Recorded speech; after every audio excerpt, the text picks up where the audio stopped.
Atención emprendedor, potencia tu negocio con préstamos con garantía hipotecaria de rebajatuscuentas.com y págalo hasta en 10 años.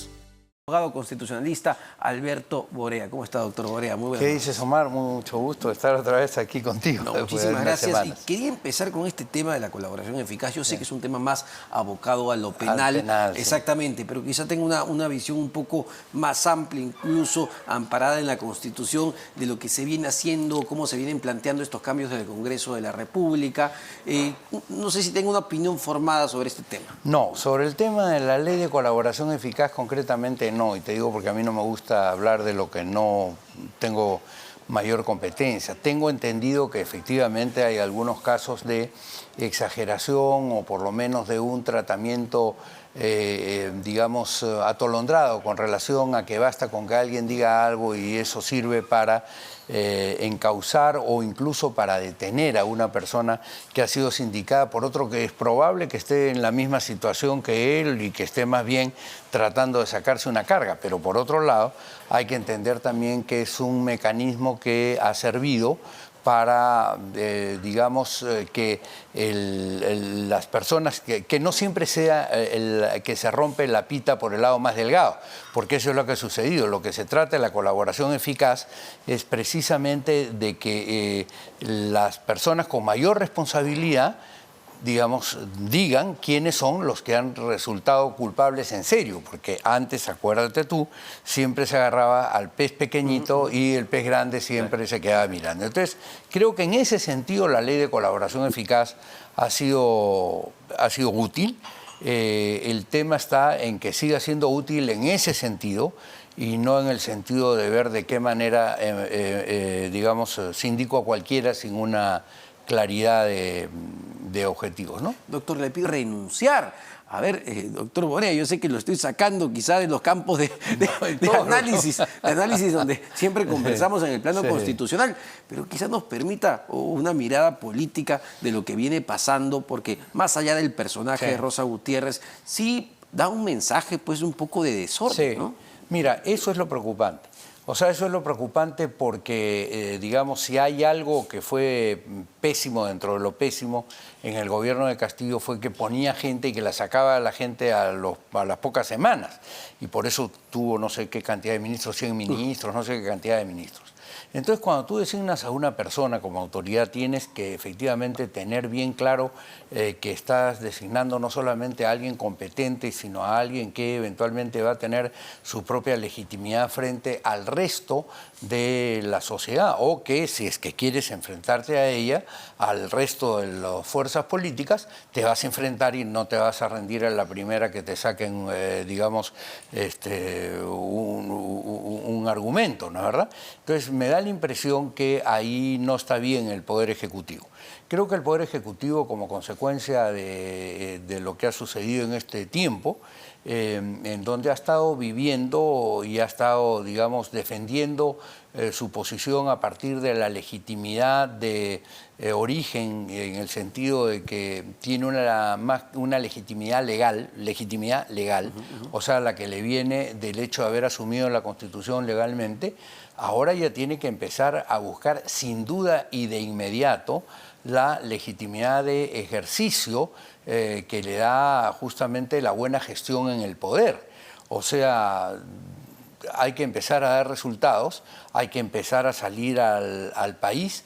El país está bastante más tranquilo, vamos a decir de alguna manera, a pesar de que siguen habiendo voces de que quieren de todas maneras elecciones como si efectivamente fuera un derecho, cuando no es en este momento, sino el resultado de una equivocación de que aquellos quienes están pidiendo digamos, que se vaya, fueron precisamente quienes votaron por esta persona para que, en el caso que hubiese un problema, sucediese a Castillo, y eso es lo que ha pasado. Pero ya tiene que empezar a dar frutos, o sea, tiene que empezar a dar frutos en obras, tienen que empezar a dar frutos en empatía con la población, y hasta este momento yo diría que han actuado con firmeza, con una firmeza necesaria. Creo que Otárola ha hecho un buen trabajo.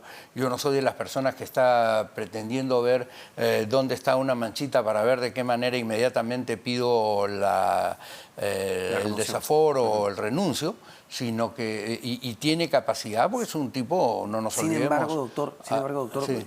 A ver, este tipo de situaciones sí, más bien lo que reflejan es una especie de debilidad, o incluso uno podría hasta especular y decir de, digamos, dependencia del Parlamento en todo sentido, porque claro, cuando empezaron a haber voces críticas sobre la designación de Rosa Gutiérrez en Salud, lo que tenemos es, bueno, le corto la cabeza. Por eso te digo, o sea, si tú nombras a una persona, si nombras a la persona porque sabes que es absolutamente competente, pero sabes que tiene objeciones desde la vereda contraria, tú tienes dos alternativas. O sea, o no la nombras porque las objeciones te van a vencer, o la nombras pero sostienes tu posición frente a esa tesis que es la tesis contraria. Cuando gobiernas no puedes andar con dubitaciones, y sobre todo con este tipo de pongo y saco. Claro. No es verdad que, digamos, quita serial. Lo lamento mucho porque, digamos, creo que han actuado con firmeza. Creo, por ejemplo, que ha sido, digamos, muy bien trabajado el tema de la seguridad en todo este tiempo. Creo que lo de ayer o lo de anteayer ha sido un resultado importante, y ha sido un resultado importante atribuible a varias cosas. Primero porque en diciembre, no nos olvidemos, cuando pasan estas cosas que se le atribuyen directamente a Dina Boluarte. Dina Boluarte no hacía ni 24 horas que estaba sentada ahí, y todo el aparato del Estado era un aparato del Estado que había montado Castillo, que había financiado Castillo para esas protestas, que les había dado plata a los prefectos y a los subprefectos, que había pactado con la minería informal y con todo lo demás. Entonces les alcanzó la gasolina hasta enero, ¿no es verdad? Hasta que hicieron enero, febrero, vamos a ver. Pero digamos, ya en este momento la policía, no obstante no estar muy bien preparada desde el punto de vista de los pertrechos y de los elementos que necesitaba, actuó con inteligencia, y digamos, la sociedad misma entendió que no se trata de estar haciendo algaradas que detienen al país, ¿no? A ver, si uno se pone a comparar, doctor, lo que ocurrió en diciembre, enero de este año con las víctimas fatales que tuvimos, 65 peruanos que perdieron la vida en diferentes circunstancias. Ya, pero a ver, el primer responsable, y te lo quiero decir de frente, porque a mí no me gusta hablar dando vueltas, el primer responsable de eso se llama Pedro Castillo. Porque el propio primero por todo su gobierno, donde trató de separar a unos a otros. El segundo responsable es Torres, el tercer responsable es Mirta Vázquez, sí, y claro, así todo eso. Lo que yo quería destacar era el contraste entre cómo operó la policía y el ejército en esas fechas, y cómo operó la policía el día 19, que vimos una policía profesional, estratégica, claro, que sin violencia pudo contener una manifestación que tuvo, hay que decirlo, tuvo una convocatoria importante. Alguna convocatoria. En el Perú, según la propia policía, más de 21.000 personas. Pero no deslegitimamos eso, pero fue una convocatoria interesante, importante, que se llegó a manifestarse. Y hay que entender que hay un malestar popular, pero la policía actuó de manera muy profesional. Por supuesto, porque tú tienes ahí el hecho de que ya durante estos meses, durante estos 7 meses que está en el gobierno se ha preparado ya en sus propios términos. No en los términos en que le dejó el gobierno anterior, que era verdaderamente, discúlpenme, señores televidentes y señoras televidentes que haga era un despelote. Acuérdate lo que era el gobierno de Castillo, claro. El cambio de ministros, el cambio de Guardia Civil, y la gente que está infiltrada en la policía, un desastre. Los 18 jefes que cambió, no sé si fue Sagasti o Vizcarra, de la Guardia Civil, o sea, verdaderamente un desastre, ¿no es verdad? Entonces, ahora ya este gobierno y este ministro ya han tenido la posibilidad de prepararse, y de prepararse bien, para una actividad de esta naturaleza, y lo han hecho, como tú dices, con todo profesionalismo. Así como cuando hay que criticar, cuando hay que reconocer, hay que reconocer. Pero usted sabe muy bien, como además experto constitucional y como un buen político, analista político que es, que no va a ser suficiente para eso que usted mismo dice que ella necesita, ¿no? Tiene la legalidad que le da efectivamente la Constitución, y nadie lo puede cuestionar. Quien cuestione, pues eso es una locura. Sin embargo, no tiene el apoyo popular, y eso es clarísimo. ¿hacia dónde debería apuntar, y ya entramos en materia, hacia dónde debería apuntar el mensaje de 28 de julio? Porque, valgan verdades, uno no ve goles hasta el momento y lo que ve más bien es un país muy, pero muy deteriorado en bastantes frentes, ni que hablar de lo económico, de lo social.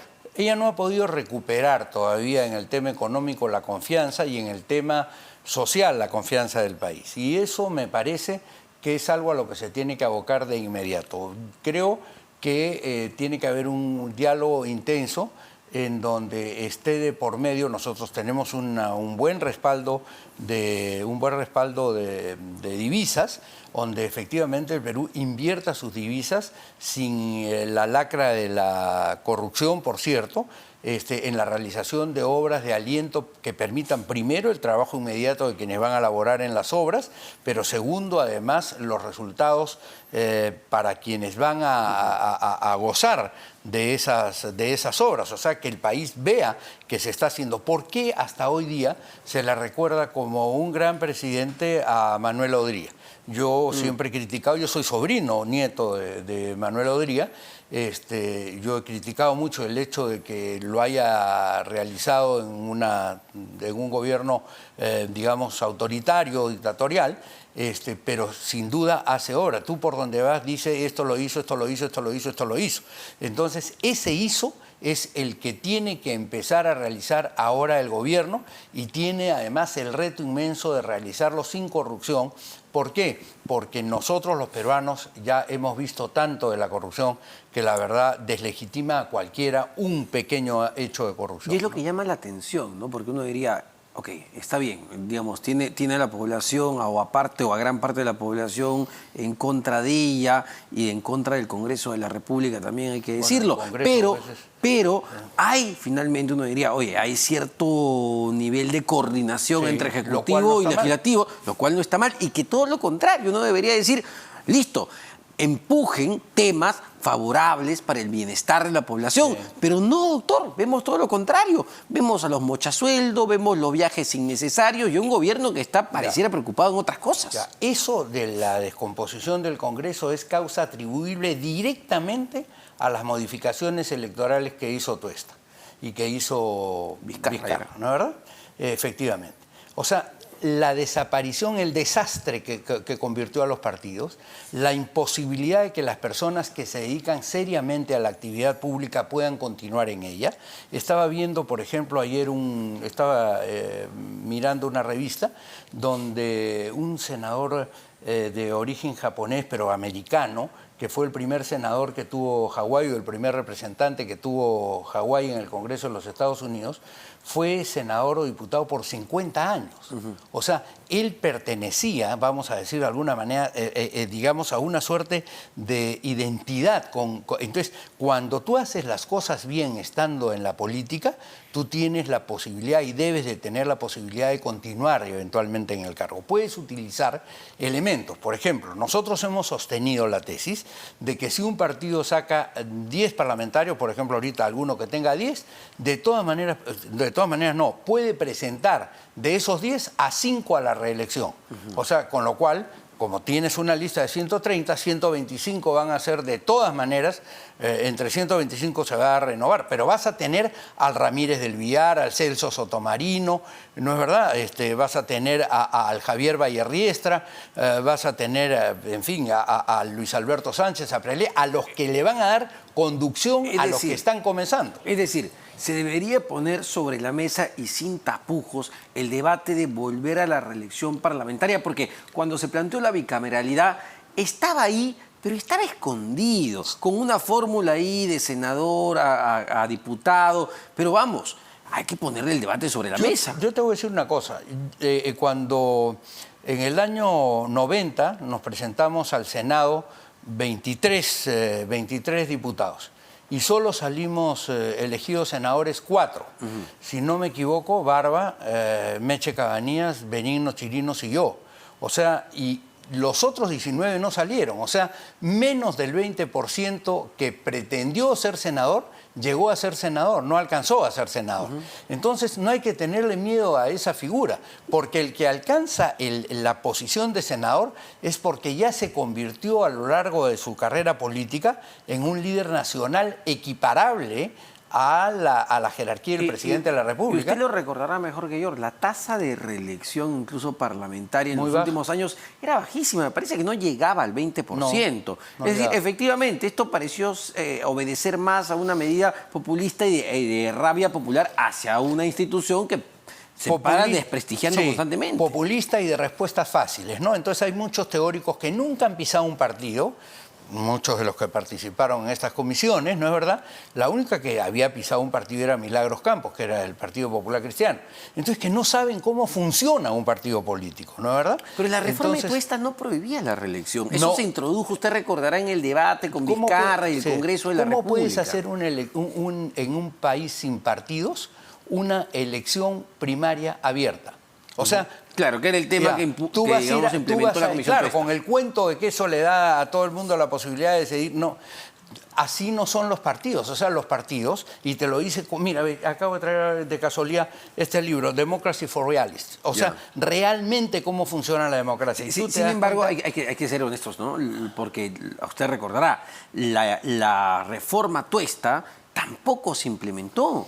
Porque, claro, con el tema de la COVID, nunca se dieron elecciones abiertas. No, pero el solo hecho de plantearlas y el solo hecho de desacreditar eventualmente el trabajo político de los que se hacen las organizaciones. Otra locura, el voto preferencial, por ejemplo. Mira, yo he tenido la fortuna inmensa de estar con Ramiro Prealé cuando hacía las candidaturas del año 80 en el partido aprista. O sea, yo estaba ahí sentado en la mesa con él. Yo tenía mucha cercanía con él y con Andrés Townsend, como lo sabe todo el país. Y, por cierto, con Aya, pues Aya ya no estaba. Pero después, en el año 90... con Luis Bedoya Reyes, yo he estado en el año 85 cuando se hacían las listas.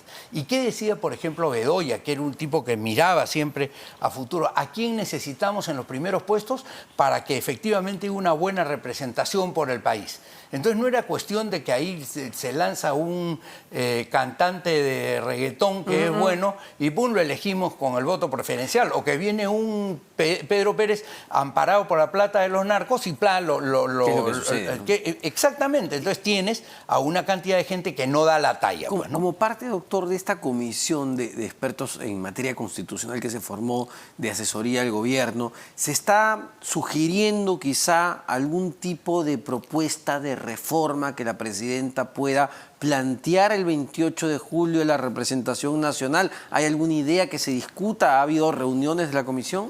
Mira, no lo sé, porque yo no formo parte de la comisión, me pidieron que la formara, pero como yo estoy permanentemente saliendo de Lima porque estoy en un proceso de armar la unidad democrática de centro, entonces a mí no me gusta comprometerme a algo que no voy a poder atender. Ahora estamos en la Asociación Peruana de Derecho Constitucional trabajando bajo el auspicio, por cierto, de su presidente Víctor García Toma, empezando recién a trabajar un proyecto de revisión del sistema constitucional, ¿no? Lo cual a nosotros nos parece importante, dentro de los cuales tienes que entrar al tema de la reforma política. Por ejemplo, se ha dicho, y este es un tema interesante, que los diputados tienen que ser elegidos por distritos uninominales. A mí me parece un error. Y me parece un error, ¿por qué? Porque si tú haces diputados de uninominales, tú tienes, por ejemplo, un distrito, vamos a decir, de 200.000, una circunscripción de 200.000. Todos tendrían que ser iguales. Entonces, eliges a uno. Uno saca 18%, el otro 15%, el otro 14%, el otro 13%. El que sale primero saca con 18%. O sea, dejas a 82% sin representación en el Congreso. Esa es la diferencia con la cifra repartidora, ¿te das cuenta? Y las circunscripciones múltiples, que te permiten que las minorías también estén representadas de alguna manera proporcional, porque no solo se hace la política con mayoría. En el Congreso tiene que haber discusión. A veces la gente se desespera porque hay discusión en el Congreso. Tiene que haber discusión, porque si no estaríamos pues mejor un dictador que dicta todas las leyes y se acabó el tema, ¿no es verdad? Entonces, lo que hay que buscar es que en la preparación política quienes se dediquen a esta actividad. Hoy día no hay clase política, se habla de la clase política. ¿Quién es clase política? ¿Ancashi es clase política? El otro, Cortés, Gutiérrez, son clase política, por favor. O sea, eso no es clase política, es decir, son gente que está en la política. Mira, Ramiro... Pero no es clase política justamente porque no hay partidos realmente. Entre otras cosas, porque no hay partidos. Porque mira tú, a ver... Mire que es Acción Popular en este momento. Pero ¿no? mira, ¿quién es clase política? A ver, yo te voy a decir, tú puedes estar de acuerdo o en desacuerdo, yo con Vitocho estoy en desacuerdo muchísimas veces, pero esa es clase política. ¿Te das cuenta? El mundo del Águila, ya que estamos hablando de Acción Popular, esa es clase política. O sea, es gente que se formó en el proceso político y empezó a entender. Mira, la política es pero entonces, el poder... Es un excelente ejemplo, ¿no? Usted menciona pues, a personajes destacados que han hecho política y toda su vida. Y a gente joven que van a hacer y que están haciendo. ¿Cómo así llegamos a una Acción Popular con los famosos niños de bancada? Bueno, precisamente porque al obligar que hubiese un tipo de elecciones en el cual se empeñó además el jurado de elecciones, en las cuales por un problema de una coma te quitaban a un candidato. Es decir, el tipo no había declarado lo que le pasó a Sillonis, por ejemplo. No declaró, creo que un carro viejo que tenía en no sé qué años que lo había vendido hace años, lo sacaron del proceso. O sea, es decir, pusieron, ¿no es verdad?, al hombre al servicio del sábado, ya que es el evangelio de hoy o de ayer, y no al sábado al servicio del hombre. Entonces, lo que sucede es que cuando tú preparas a las personas para la política, tienes que prepararlas desde que son secretarios generales o secretarios zonales, desde que después pasan a ser concejales, alcaldes. El extremo del formalismo del sistema electoral es un absurdo. Mira, Roberto Ramírez del Villar, que era clase política, Mario Polar, que era clase política, te decían lo siguiente: Roberto Ramírez del Villar, yo llego un día al Congreso en el año 86 con mi proyecto de ley de partidos políticos, que fue copiado muchísimo después en la época de Fujimori, ¿no es verdad? Y le presento el proyecto a Bobby y le digo, doctor, ¿qué le parece esto? Mire, y lo leyó y me dijo, mira, me parece magnífico, pero te voy a explicar una cosa. La mejor ley de partidos políticos es la que no existe. ¿Por qué? Y me explicó. Los partidos políticos, ¿qué son? Son organizaciones de ciudadanos independientes que no están, digamos, en el Estado y que lo que aspiran es a llegar ahí. Pero ¿cómo llegan? Cuando gobiernan van a tener que ser democráticos. Y mientras en sus proyectos tú plantees algo que no es democrático, la gente, si quiere inscribirse en este partido, va a decir, bueno, pero aquí no tengo ninguna chance. Ponte tú que hay un partido, como pasa en Fujimori, ¿no es verdad? O como pasaba en la época de Fujimori, tú tienes que caerle bien a Fujimori, porque si no le caes bien a Fujimori no te ponen en la lista. Bueno, si eso dice el estatuto de ese partido y tú te inscribes en ese partido, ese es tu problema. Pero si tú tienes un estatuto de un partido donde dice van a haber elecciones entre los militantes del partido y a los militantes que hayan cumplido con las tareas que les da el partido se les va a dar una bonificación, etcétera, etcétera, la gente sabe a qué cosa está yendo y en consecuencia no lo estafas. Y cuando haya una discusión en eso, tú nombras un tribunal arbitral dentro de ese partido. El que demanda pone un árbitro, el otro el árbitro y la comisión política pone el tercero. Doctor, nos queda poco tiempo, pero me gustaría ver muy en concreto, si tuviese que sugerirle, aconsejarle a la presidenta Boluarte, dos temas puntuales, no hablemos de más, dos temas puntuales que tendría que poner sobre la mesa en su mensaje de 28 de julio, ¿cuáles serían? Mira, a ver, primero seguridad ciudadana de todas maneras. Yo creo que el presidente y la presidente hoy día, y digo la presidente, la presidente hoy día tendría que hacer una tarea que le correspondería, a mi criterio, a cualquier presidente de un país en crisis. Yo iría todas las mañanas, mira lo que te estoy diciendo, todas las mañanas. Me dedicaría media hora a ir a un cuartel de policías, media hora a ir a un cuartel del ejército, media hora a ir a una asamblea de profesores o a un colegio. Y otro a los de salud, a explicarles la importancia y lo cívico y lo trascendental que para el Perú es la tarea de cada uno. Poner mística en el Perú. En el Perú hemos dejado de tener mística por nuestro país y eso es inaceptable. Eso es lo que está pasando. Dina Boluarte, que es una mujer sencilla, es una mujer de pueblo, no es una mujer que vino, no es Luz Álvarez de Schultz, no es una mujer llena de, no es Marta Hilde, vamos a decir de alguna manera, pero es una mujer sensible y yo creo que ese liderazgo es el que el Perú está esperando. Vaya a las provincias, reúnase con la gente, reúnase con los agricultores, reúnase con esto, siéntese con ellos, media hora, escuche. ¿Cree usted que ella es una líder? Yo no sé si es una líder, pero puede dirigir al Perú un momento difícil. Mira, hay momentos en los cuales la historia hace al personaje. Y yo creo, esperaría que eso fuera. Lo que sí estoy seguro es que Otárola sabe cómo hacerlo, ¿eh? O sea, Otárola ha sido discípulo de Bernales, no te olvides de eso. O sea, claro, estamos hablando de los big shots de la política peruana. O sea, eso les toca hacer ahora. O sea, y los ministros tienen que convertirse todos los días en gente que insufla mística a las personas que trabajan para la sociedad, en efectivamente realizar ese trabajo con alegría. Y esos mensajes que los toman, por decirte, en Camaná o que los toman en Tumbes, los pasas tú todo el día a todos los cuarteles, a todas las escuelas. Entonces el maestro se siente empoderado y el policía se siente verdaderamente respaldado. Yo creo que esa es una tarea fundamental de los líderes políticos que quieran ser tales y que todavía tienen esperanza de llegar a gobernar ese país. Muchísimas gracias, doctor Borea. Como siempre, Alberto Borea, abogado constitucionalista, además político de larga data. Vamos rápidamente.